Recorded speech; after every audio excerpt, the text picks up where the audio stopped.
وأشهد أن لا إله إلا الله وحده لا شريك له ولا شبيه ولا مثيل له ولا ضد ولا ند ولا جسد ولا صورة ولا أعضاء له. كان الله ولا مكان، فهو الآن على ما عليه كان. فلا تضربوا لله الأمثال، ولله المثل الأعلى. تنزه ربي عن الجلوس والقعود، وعن الحركة والسكون، وعن الاتصال والانفصال. لا يحل فيه شيء ولا ينحل منه شيء ولا يحل هو في شيء، لأنه ليس كمثله شيء. مهما تصورت ببالك فالله لا يشبه ذلك. ومن وصف الله بمعنى من معاني البشر فقد كفر.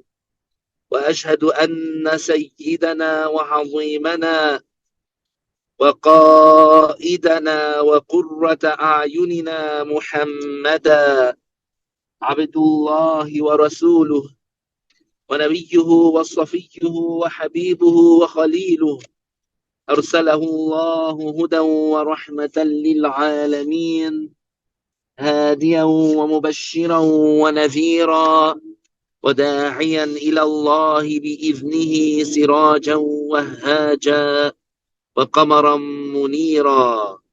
اللهم صل وسلم وأعظم وأنعم وأكرم على هذا النبي الكريم سيدنا محمد خاتم النبيين، كلما ذكره الذاكرون وغفل عن ذكره الغافلون.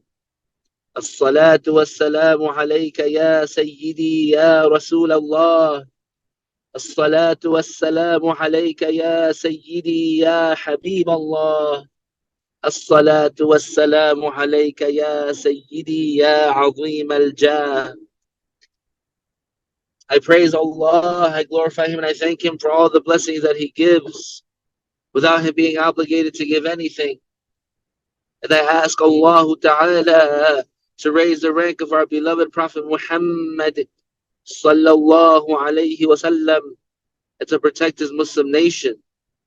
I testify that no one deserves to be worshipped except Allah, the one without a partner, the one without an equal, the one without a similar, the only one who exists without a beginning. He has no father, no mother, no sister, no brother, no son, and no daughter. He exists without time and place because he is the creator of time and place. He does not reside above the throne, and he is not attributed with fatigue like the Jews say. Our Lord is glorified beyond any imperfection that the non-Muslims attribute to him. Whatever you imagine in your mind, Allah does not resemble that. And whoever attributes an attribute of the creations to Allah is outside of Islam.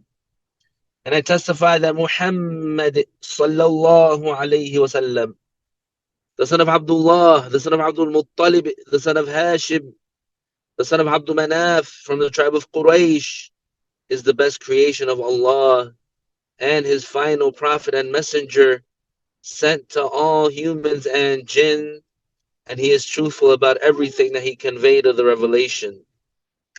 Thereafter, we remind ourselves to have the sincere intention for the sake of Allah in attending this session of Islamic knowledge, because having the sincere intention is a requirement to get the reward. So the Muslim, whenever he does a good deed, he has to have the sincere intention for the sake of Allah to get reward for that good deed. The reward is defined as the compensation that the Muslim receives in the hereafter for the good deeds that he did in this life among what makes him happy. An example of the reward that is guaranteed to the righteous Muslim in the grave is that his grave is expanded approximately 105 feet by 105 feet, and his grave is illuminated with a light similar to the light of the full moon, and the fragrance of paradise would be present in the grave. The sincere intention means for the Muslim to do the good deed seeking the acceptance of Allah only and not the praise of the people. Alhamdulillah, we are grateful to Allah that He has guided us to Al-Islam and He has enabled us to do the good deeds. We are grateful to Allah that we have been granted the correct belief and that our hearts have been made to accept the truth. And we are thankful and grateful to Allah that He made us members of the best of all nations, the nation of Prophet Muhammad sallallahu alayhi wasallam, the final nation of the final prophet, and we are the best of nations. It is mentioned in Al-Quran, كُنْتُمْ خَيْرَ أُمَّةٍ أُخْرِجَتْ لِلنَّاسِ تأمرون بالمعروف وتنهون عن المنكر وتؤمنون بالله, which means you are the best of nations brought forth to the people.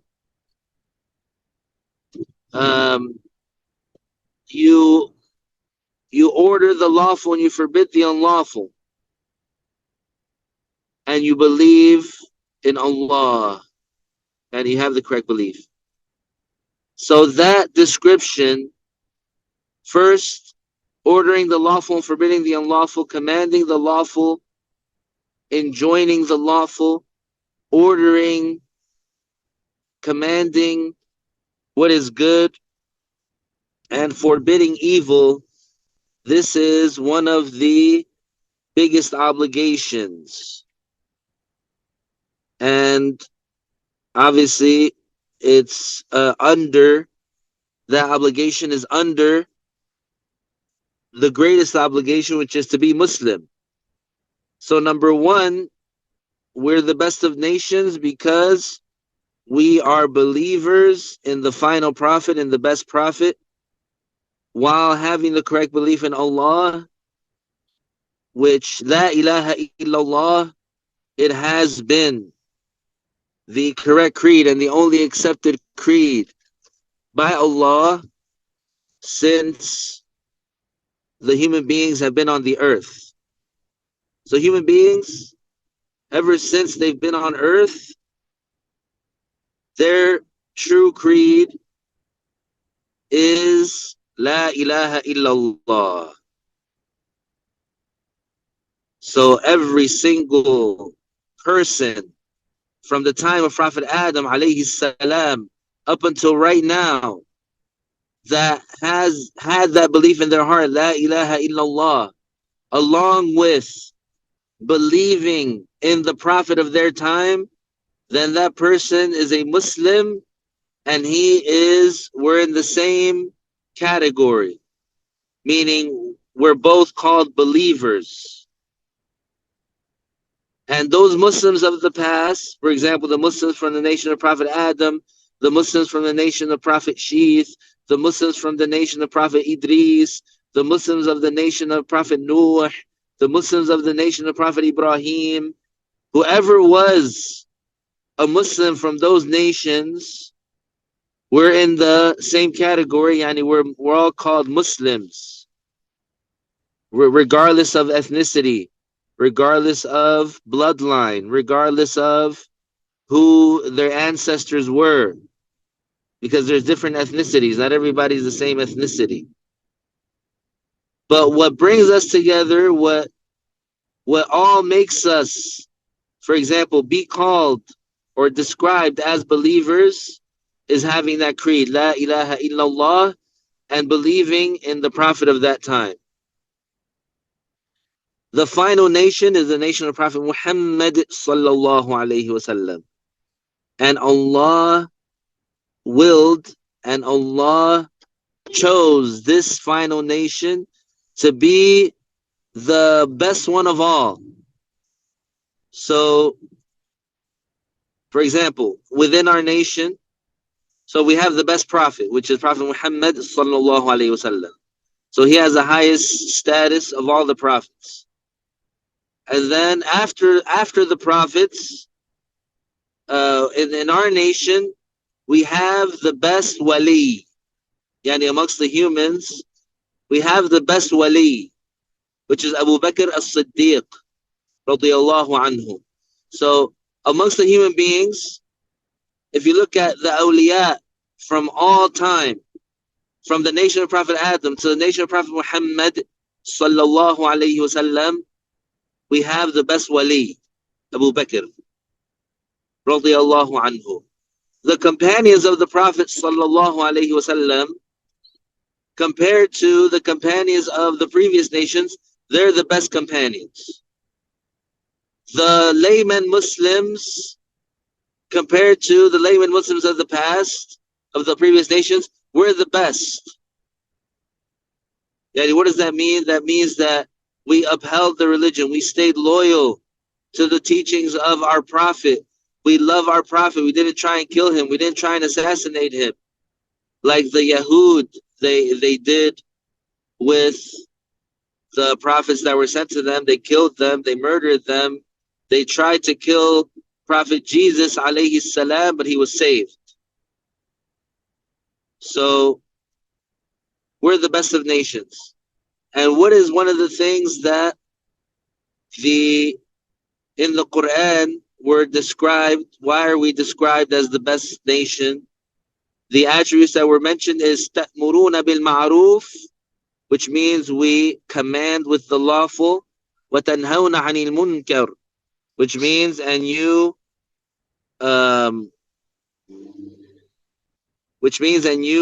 forbid the unlawful.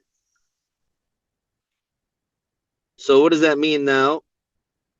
That means we don't turn a blind eye to sin. We don't, for example, if we see, and who's we, and our leaders, our scholars, our righteous, pious Muslims, if they see something openly haram happening, they warn against it. If the Muslims are becoming distanced from the knowledge and from obeying Allah, our leaders, they warn the Muslims and they tell them, be careful. If you distance yourself from the knowledge, this is going to happen. This bad thing is going to happen.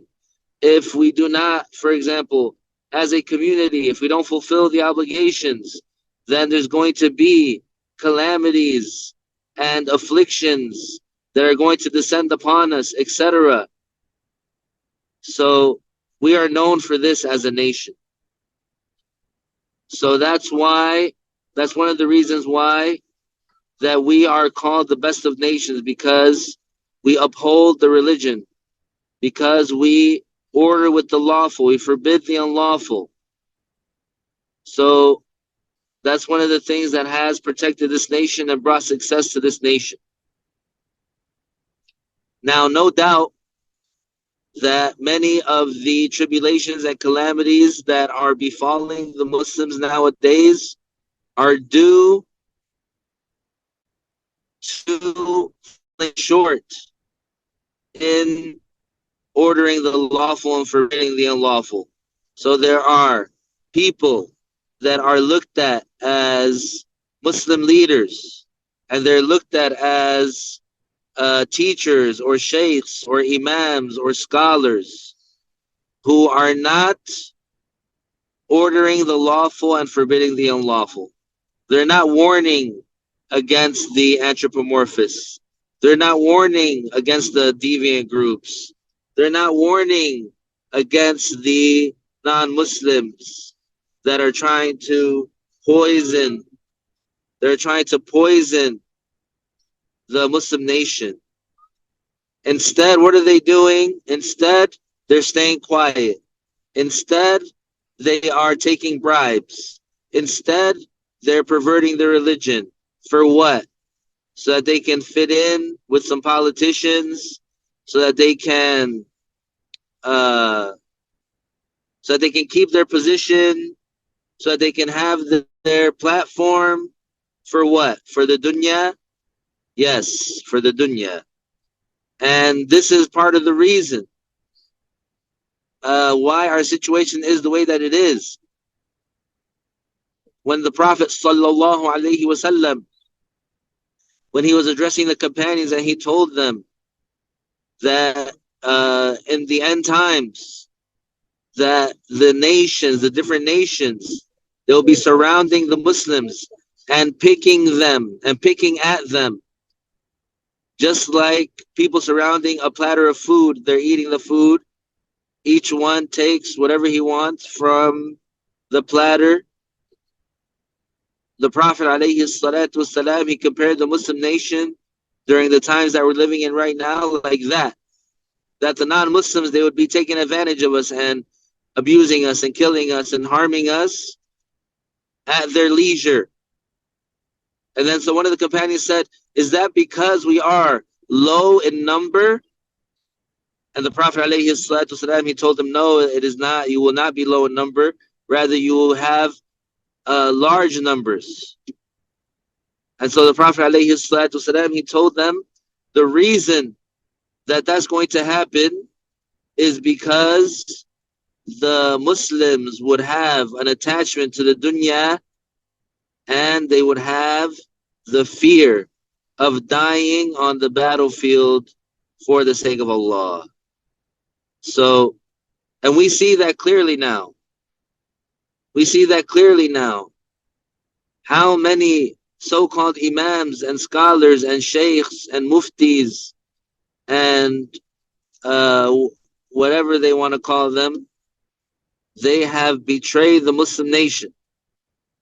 They let the cancer of deviance and extremism spread throughout the communities. They shook hands with the enemy and got on their knees for the enemy, and they betrayed their people, and they starved their people, and they economically and financially stifle and choke their people. And they do not do what is right. They do not follow the rules of the religion. So in order to command the lawful and forbid the unlawful, you have to know what they are. So what is the unlawful? What is the haram? It is what Allah threatened its perpetrator with punishment and promised its avoider with reward. So let's take an example. What is unlawful? For example, alcohol is unlawful. It's haram. So Allah threatened the one who drinks alcohol with punishment, with a severe punishment, yani hellfire. And Allah promised the one who avoids it for the sake of Allah, and the person avoids the alcohol because he wants to obey Allah, Allah promised that person, that Muslim, reward. So that's the definition of unlawful. The one who does it is threatened with punishment, and the one who avoids it for the sake of Allah is guaranteed reward. And the obligatory, wajib, is its opposite. So the wajib is the one who does it, Allah promised reward. The Muslim who does it with sincerity, Allah promised him reward. And the one who avoids it or neglects it or falls short in fulfilling it, Allah threatened him with punishment. Trade on. That is what we have to make sure that we fulfill. That we fulfill our obligations. And obligations have priorities. There's prioritization. There's an obligation that takes precedence over another when it comes to ability. So the number one top priority obligation is Islam, the correct belief in the correct creed. Yani, La ilaha illallah Muhammadun Rasulullah. So whatever is related to preserving the creed and knowing the correct creed and mastering it, that takes priority number one. Why? Because if the enemies of Islam, if they kill a Muslim, if they come and they slaughter a Muslim that has the correct creed, that Muslim, where's he going to go? Eventually, he's going to go to paradise, or he's going to go to paradise because he died as a martyr. Because if he was killed unjustly, then he is going to have all his sins erased. That's the martyrdom that he would get. And so then that would be a good ending for that Muslim, meaning that Muslim, he is going to be an everlasting enjoyment, and whatever suffering or pain that he had while he was in this world is done. It's over with. So that's why the creed is more important, because no matter what happens to us physically in this world, as long as we exit this world as Muslims, then we have paradise to look forward to. But what if the enemies of Islam, besides trying to physically attack, they also target the belief and the creed of the Muslim? So they try to make the Muslim change his creed. They try to trick the Muslim, deceive the Muslim. They try to make the Muslim think that Islam is something else. Then what happens, even if that person is not in any physical danger, but if he believes the propaganda of the non-Muslims, if he believes anything that they try to poison him with, then what's going to happen? He becomes an Muslim. And then what's going to happen if he dies that way? He would go to hellfire forever. So the biggest danger is the danger of having the creed corrupted. So that's why the emphasis is on the creed and learning the proofs and learning the evidence. How many Muslims out there right now that are being attacked ideologically? They're being attacked in academia, they're being attacked in the media, they're being attacked in movies, they're being attacked in shows and TV shows. What does that mean, being attacked? That means in the mainstream, they're pushing a narrative of corrupting the creed. In the mainstream, for example, they're putting what appears to be Muslims in movies, and those Muslims, supposed Muslims, that are acting in those movies, they're acting in a way that uh, makes people think that, oh, this is what a Muslim is, or this is what a Muslim does, or this is what a Muslim says.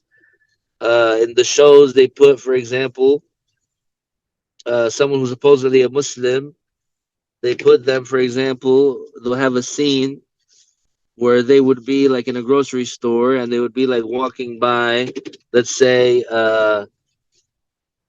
some ham or some bacon, and then supposedly in the show, that person that's supposed to be a Muslim would be lamenting the fact that they can't eat ham.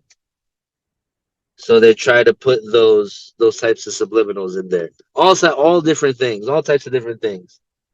So after the creed, after being a Muslim, the best obligation is the prayer, the 5 daily prayers.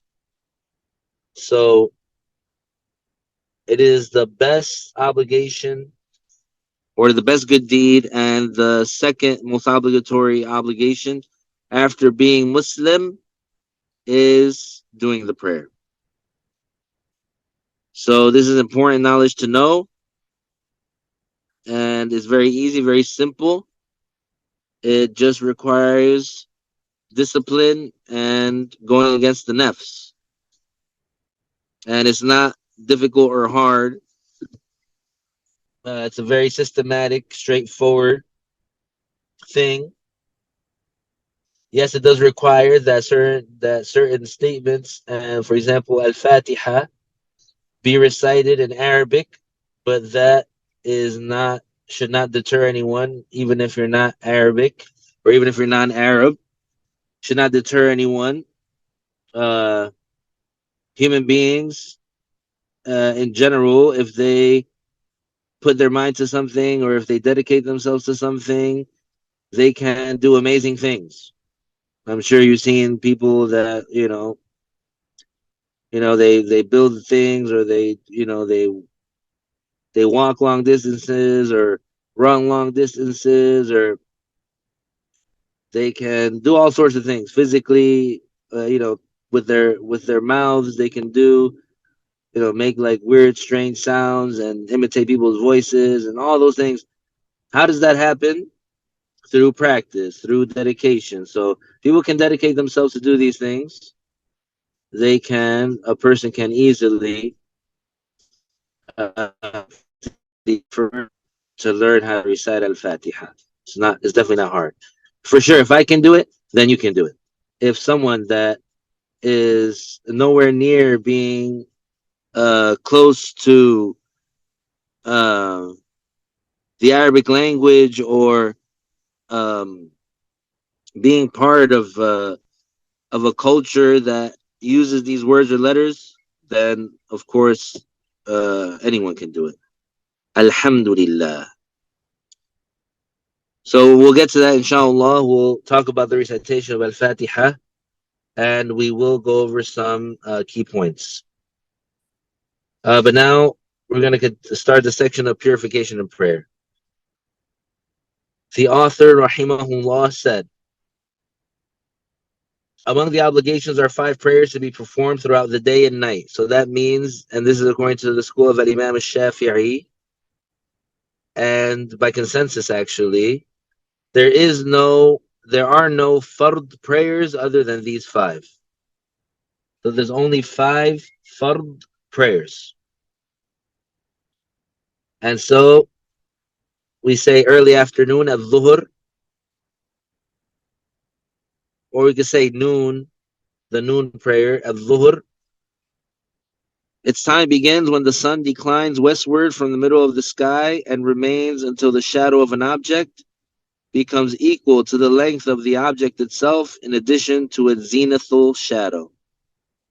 So first, when does dhuhr start?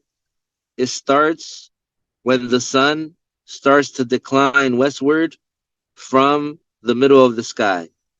When the sun is in the middle of the sky, this is called the zenith.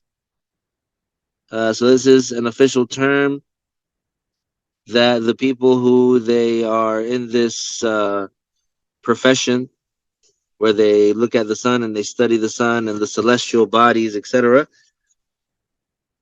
When the sun is at the highest point in the sky, it's called the zenith.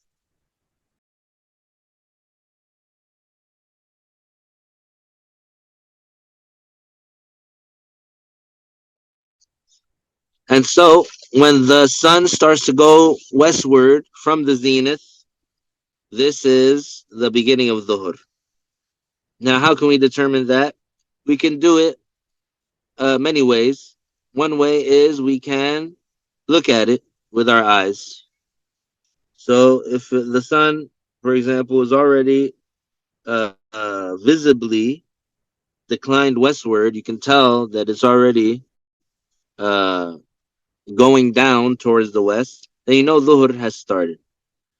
But how can you know when the sun is um, like immediately or exactly when the sun has declined westward? We know this through shadows. So what do you do, or what is this referring to? As you see when you walk around on a sunny day, if there's any object that is like a pole or a tree or something that is straight up, something that is, for example, that has a length, any type of length, and that its width is not very wide, something not very wide, something that's thin, and that has a length, anything that's thin and has a length, then you see that it produces a shadow. So that's what it's referring to when it says until the shadow of an object. So let's say an object, let's say like a pole, let's say like a tree, let's say like a stop sign, let's say like sometimes you see on the street there's like these like short little poles that are put like near the sidewalk for, I guess, protection from cars, or sometimes to prevent cars from passing through that area, whatever. So it could be, it could be also like a plastic cone. There could be, for example, a light pole. There could be, for example, any object that is thin and that has a length. So we're going to use in our example a light pole. So there's a light pole. We see the shadow when the sun first comes out. We see that the shadow is long. In which direction will it be? It'll be towards the west because the sun is coming from the east. So the sun is hitting the pole or the object from the east, and so the shadow of that pole is going to be cast to the west. And so then, as the sun is rising higher in the sky, now that shadow will begin to shrink. So what happens when the sun is right in the middle of the sky, at the highest point in the sky? That shadow will not shrink anymore. It'll be it'll be the smallest that it'll get. It won't shrink more than that. Now, once that happens, that zenith shadow, the zenithal shadow, that shadow, once the sun is in the middle of the sky, that shadow of that object, when the sun is in the middle of the sky, that shadow, we have to take it into consideration later. But that shadow is called the zenithal shadow. So we observe that shadow and we see it start shrinking. So we, for example, draw a line. We could have like a stick. We could have like a piece of chalk. We could have a crayon. We could have a marker. And you can obviously scale this down. You don't have to use a pole. You can take, for example, like a 4-inch nail and put it on a board on a very flat surface and go outside when, it's getting close to noon, or when it's getting close to the sun being in the middle of the sky. You can see the sun rising higher and higher and higher. So you measure, you just look at it and measure. And obviously, you don't have to stand there the whole time measuring because it'll take a while, but you can come back every 15 minutes or so and you can see how far the shadow has shrunk. And so you observe to when the shadow gets to the shortest. And then you see, for example, that, okay, this is the shortest that the shadow gets. And then after some time, you witness that now the shadow started to grow again. So the shadow starts to shrink and starts changing directions towards the north until the sun's right in the middle of the sky. The shadow's pointing exactly north. And then the shadow starts to grow again. And it starts to shift now towards the east. So once that shadow starts to grow, that's how we know Dhuhr is in. This is how you can get an exact, for example, certain documentation, a certain determination of when Dhuhr begins. So you can, if you want to do that, you can get it exact. So now that shadow is going to start to grow. So now Dhuhr is in. So you can pray Dhuhr right away once that shadow begins to grow. And that shadow is going to continue growing and growing and growing and growing and growing and growing until the shadow equals to the size of the object. So we said a 4-inch nail, right? Or let's say a 5-foot pole, and the shadow of the zenith on the 4-inch nail, let's say, was 1 inch, and the shadow of the 5-foot pole, let's say, when the sun was at its zenith, was 1 foot. So now, how do we know when the shadow has reached to be the same exact size as the object in question? So if the object is 5 feet, then naturally the shadow would have to be 5 feet. But remember that when the sun was in the middle of the sky, that 5-foot object cast a 1-foot shadow when the sun was at its zenith. So we have to add that, we have to factor that in so that we can get a true measure of the shadow. We can truly say now the shadow is the same length as the object, because that zenith shadow, it existed when the sun was in the middle of the sky, and then the shadow began to grow. So we have to take the zenithal shadow into consideration so that we can say, okay, now the shadow has reached to be the same length as the object. So in this example, if we have a 5-foot pole and it casts a 1-foot shadow where the sun is at its zenith, then we know that dhuhr ends when the shadow reaches 6 feet long. So you do that calculation, you do that measure um, for any other object that you use. So that's what the author means when he said, until the shadow of an object becomes equal to the length of the object itself, in addition to its zenithal shadow. So if the object is 5 feet long, and when the sun is at its zenith, it casts a 1-foot shadow. So we know that Dhuhr ends when that object casts a 6-foot shadow. And that's how you do it with any other object. But in order to know that, in order to do that, you have to make sure that you measure the length of the shadow when the sun is in the middle of the sky, so that you can know for later what that shadow would have to reach, what length it would have to reach in order for the dhuhr to be out. Then immediately after dhuhr ends, then asr begins, the late afternoon prayer, al-asr. Its time begins when the time of dhuhr ends and remains until the sun sets. So this one is even easier. Al-asr, the beginning of it starts when dhuhr ends. Okay, so dhuhr ends. So now we know how asr ends. And how does asr end? It ends when the sun completely sets in the western horizon. So if you have an unobstructed view of the western horizon, if you can see the western horizon and there's nothing in the way, there's no mountains, there's no trees, there's no skyscrapers, you can see the western horizon. Like if you're living, for example, on the flat land, and you go to a place where there's no, like for example, like the ocean, you go to a place where you can see the horizon.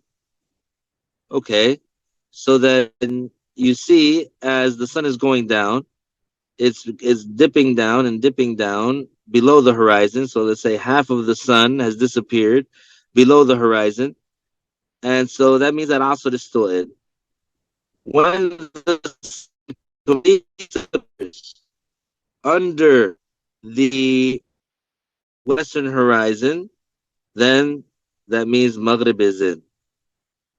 So that's when you can see the horizon, when you can see the sun going down and down and down and down. You can see the horizon and you see the sun.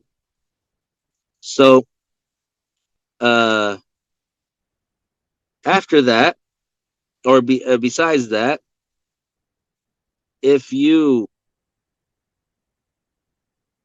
cannot see the horizon, if you are like in a city and there's buildings and there's trees or there's something, you cannot see the horizon.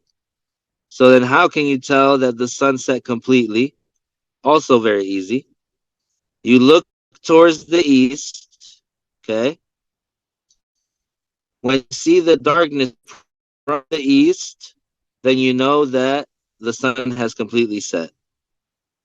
So if you, on a clear day when it's not cloudy or anything, you can see that very, very easily, very clearly. You can see a layer of darkness, and then you can see where that darkness separates from the light.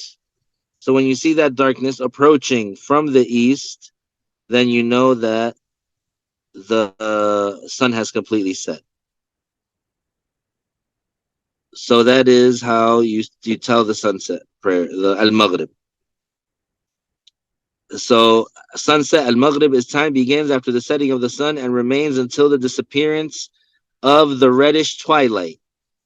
So also, this is something obvious, and anybody who observes the sunsets, I don't know anyone who doesn't love a sunset, but when you look at the sun setting or you look at the sunset, you can see the colors. There's a layer of redness, then there's a layer of white, and then there's the darkness above it in the western horizon. So that redness, that layer of redness is called the red twilight. So the sunset prayer, al-maghrib, begins when the sun completely sets below the horizon, and it ends when that redness, that red layer sets. And that's according to the school of Imam Shaafi'i. So the maghrib time, according to Imam Shaafi'i, is very, very short. Um, so the Muslim, he should, as soon as he knows maghrib is in, he should not delay in praying it. It's not like dhuhr and asr, where you have like 3 hours or 2.5 hours to pray it. No, and maghrib is shorter than that. Now, according to Al-Imam Abu Hanifa radiyallahu anhu, the maghrib prayer extends until the whiteness sets, until the white twilight sets. So that gives you a little bit more time. But still, it's short. But still, it's a short time. And then the Isha, nightfall, Al-Isha, its time begins when Al-Maghrib time ends and remains until the appearance of the true dawn. So Al-Isha starts when Maghrib ends, when that red twilight sets. Then Al-Isha begins. And when does Isha end? It ends when the true dawn appears. The true dawn, what is the true dawn? It is a horizontal, thin rise, thicker and thick sun rises. So the dawn is basically a thin white light that starts in the eastern horizon, and it's horizontal. It is going from right to left. So it starts off the thin light, and then it starts to get thicker and thicker and until the sun rises. When that thin horizontal light it appears in the east, that's the true dawn. That's when Isha ends, and that's when the dawn prayer as-subh begins.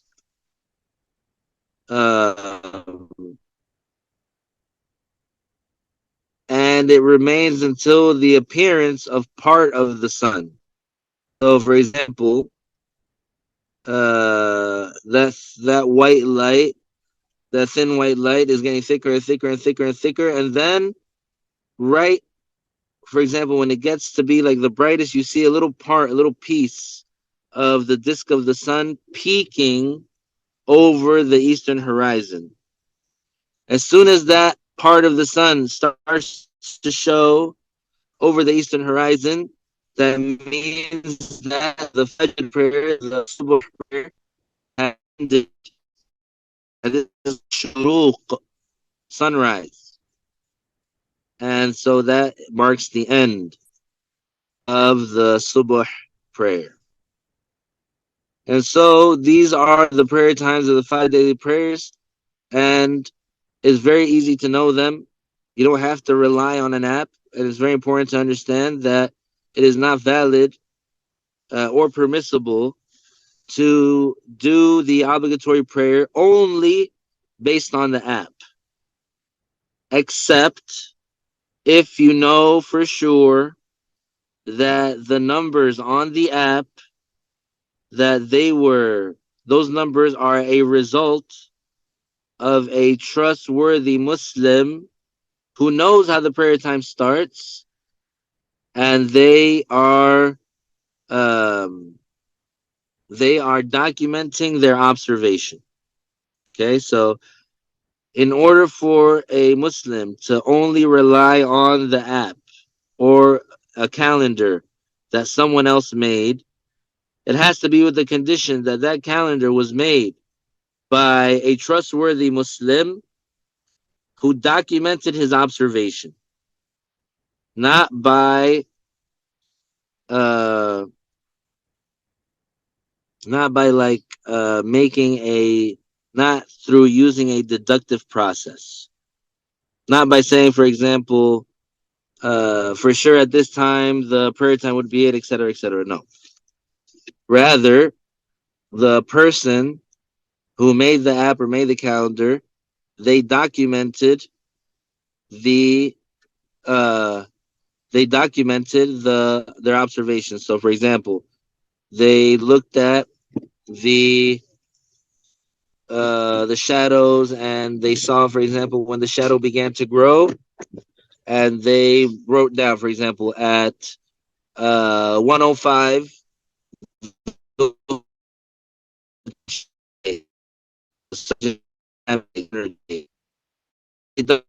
documents like that for all the 5 daily prayers for the whole entire year, several years, for example. Then they took that information, they took that data, and uh, they made it into a calendar. So then, if you, for example, know that person and you know that they're trustworthy, etc., and then you had access to that calendar, then you can go by it without checking on your own. But in other than that case, in that scenario, you are not allowed to just go by the numbers on a calendar or an app that someone that you have no idea who they are made. And say, okay, now I got to. You have to, if you're going to look at the app, you can only use it as an estimation. What does that mean? That means that um, let's say you look at the app. You see, for example, it says Dhuhr starts at 1:10. So what do? Do you immediately say, okay, Dhuhr is in for sure? No, you go and you check. You go, you have like an object, you look at a pole, you look at something, you see how big the shadow is. Okay, you see the shadow, for example, it looks pretty long. You look up at the sky, you see the sun. It does look like it declined westward, for example. Uh, or you wait, for example, like 15 minutes, and you say, for example, for sure that it wouldn't be off by that much, etc. These are things that you do to use the let's say app as an estimation, but you still have to make your own determination. You still have to make your own deductive process. You still have to know how the times begin and end, etc. So that's my warning against the blind following of apps. Subhanallah, many Muslims nowadays, they fall into that only because of, let's say, laziness or neglect, or not doing their due diligence. But if they're going to buy a car, they're going to go to the dealer, they're going to buy a car, then they do the Carfax, they do the research, they compare pricing, they go to different websites, they see this, they see that. So they're going to buy a house. They look at this, they look at that, they look at the history of the house, they look at appraisal, they look at property value, they look at how far away is the school, this and that. When it comes to marriage, they got to make 100K per year. They have to be a doctor. They have to be an engineer. They have to be 6 feet tall. They have to be within a certain age range. They have to be within a certain weight range, etc. Very, very particular, very meticulous. But for something like the prayer, oh, let me just look at this random app that somebody made that I don't know. Subhanallah. So we see the desires and when it comes to obeying Allah. So it's not that difficult to know how the prayer time begins and ends so that you can know that you're praying correctly, so that you can know that your prayer is valid. It is obligatory upon every pubescent, sane, pure, not during menses or postpartum bleeding.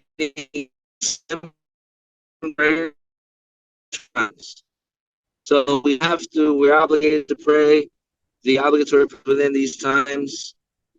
If the person is pubescent, sane, and they don't have their menstruation or postpartum bleeding. And it is unlawful to perform these prayers ahead of their times, ahead of their prescribed times, or to delay them after their prescribed times without an excuse.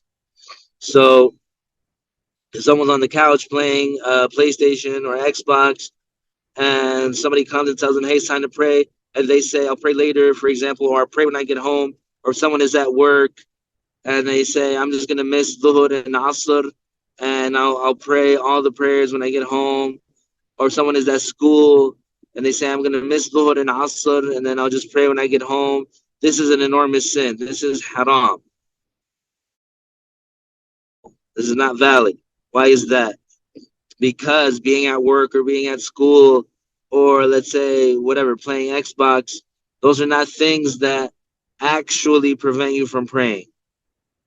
Because, we're, unless you are living under a totalitarian regime where they have you at gunpoint and they don't let you, for example, do things on your own, or they're physically restrain you and shackle you and tie you up, then for sure you can pray.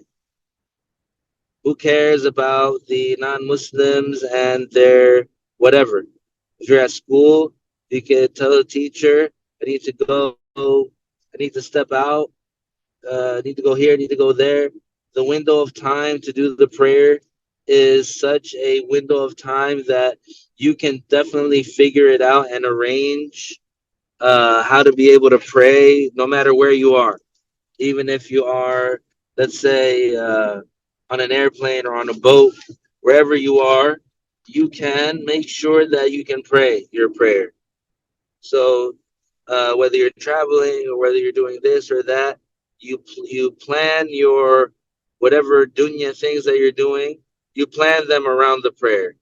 You make sure that, for example, either you leave right after you pray or you do the thing, for example, in the time that you know for sure you'll be back so that you can pray. Or even if you're not going to be back before the prayer time is out, you can pray on the road, on the street. You can stop on the side of the road and pray. You can pull into a parking lot and pray.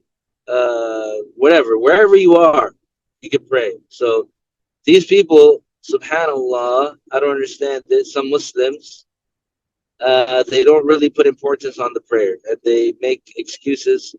But really, no matter where you are, whether you're in Times Square or whether you're in an open field or whether you are at the university or at middle school or in high school or whether you are in prison or whether you are at work at a job, don't they give you a lunch break? Don't they give you a bathroom break? You can pray a 5-minute prayer for sure. You can pray Dhuhr and Asr. You can pray. So don't fool yourself. And Allah Ta'ala knows best. This next case If an inhibitive matter such as menses occurs after sufficient time to perform the prayer has passed since the setting in of the prayer time, or if an inhibited matter occurs after sufficient time to perform the prayer and its purification have passed. In the case of the one afflicted with a matter such as incontinence of urine, one must make up that missed prayer. Inshallah, in the next class, we'll go over that in detail. But in brief, basically, an inhibitive matter, what does that mean? It means something that makes you ineligible to pray. So something that makes you ineligible to pray is called an inhibitive matter.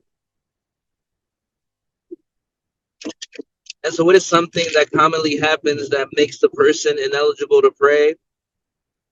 Is the period. So the basic case is, let's say that Dhuhr time started.